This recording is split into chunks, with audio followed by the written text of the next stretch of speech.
If this continues, in 10 or 15 years, you won't be watching the U.S. stock market, you'll be watching the Chinese markets. And they will be determining whether our companies survive. It'll be us.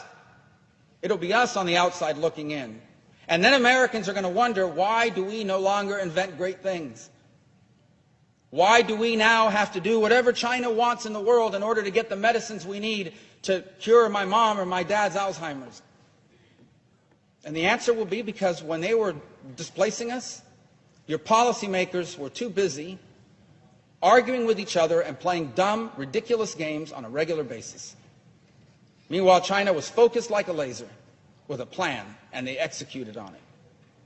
This is not a game.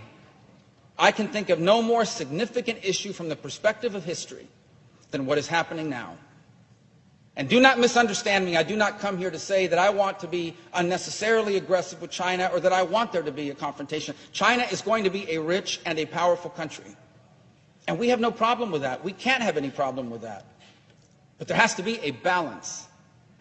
It cannot be a China that is rich and powerful and an America that is weak and not prosperous. Because those imbalances are what create wars. Those imbalances are what create misery. Those imbalances are what destabilize the planet. That can't be. We need to recalibrate this relationship. It needs to be rebalanced on the trade side. It needs to be protective on our national security side.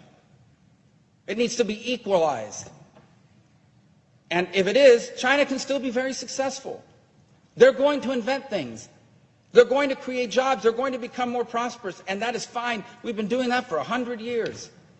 Every person in this gallery, sitting in the gallery, every person here in the well of the Senate on the floor, everyone you know has products on them, a phone, a belt, made in another country.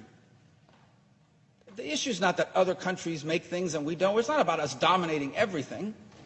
It's about balance. And this is not balanced. This is headed to a dramatic imbalance, and the imbalance used to be they made cheap things and sent it back to us so we had lower prices. That's what's happened for the last 30 years. They made cheaper T-shirts, they assembled the phones cheaper, and they shipped it back to the United States, leading to lower prices. That's not the imbalance I'm talking about. The imbalance we're headed to is they control state-of-the-art artificial intelligence. They control the state-of-the-art quantum computing, which means that nothing can be encrypted anymore. Which means there are no such things as secure cars left. The President of the United States one day will not be able to talk to his national security officials anywhere in the world without the Chinese hearing it. Because no matter what encryption you put in, they'll break it with a quantum computer.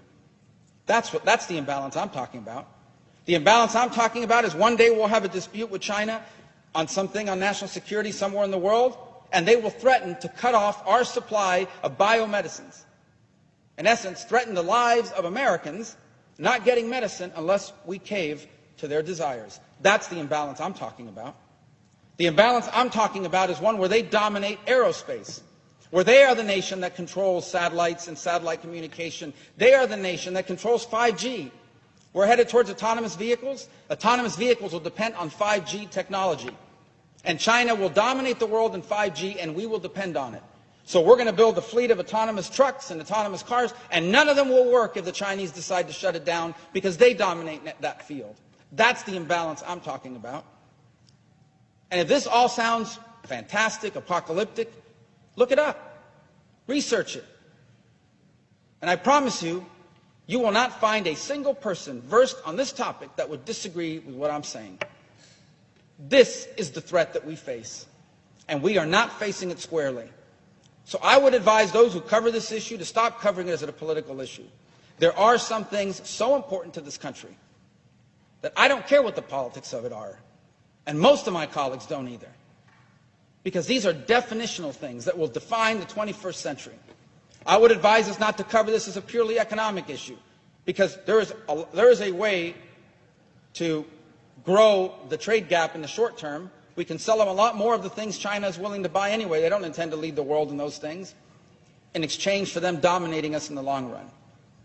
Get rid of the short-term thinking and start thinking our competitor has a 50, 100, 20, and 5-year plans.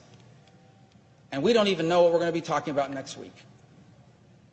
It is time to wake up to this threat. because we have two ways forward.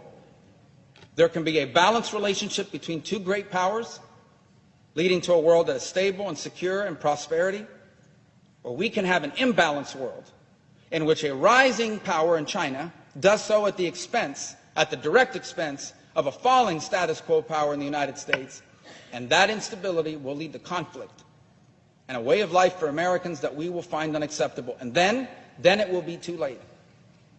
And then we will have to explain, maybe to our children, and most certainly to our grandchildren, why the America we grew up in led the world in all the great innovations and all the great ideas and provided prosperity to millions of people here and around the world, and the America they get to grow up in is a second-tier power.